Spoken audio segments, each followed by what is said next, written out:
Fuji kegirangan saat dapat kado mahal dari Raffi Ahmad.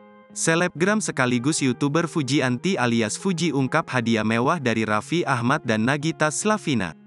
Raffi Ahmad dan Nagita Slavina memberikan hadiah itu usai Fuji membeli rumah baru senilai 13 miliar rupiah. Dapat hadiah mewah dari Raffi Ahmad dan Nagita Slavina, Fuji girang bukan kepalang. Seperti diketahui, Fuji belum lama ini membeli sebuah rumah mewah baru.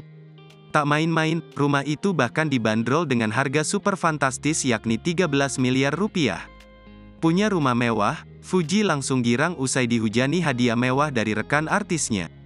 Bahkan, artis Raffi Ahmad dan Nagita Slavina sampai ikut memberi kado perabotan mahal untuk Fuji.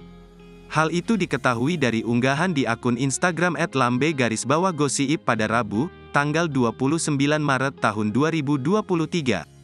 The Real Sultan Andara, Raffi dan Nagita diam-diam memberi hadiah kulkas 4 pintu untuk Fuji.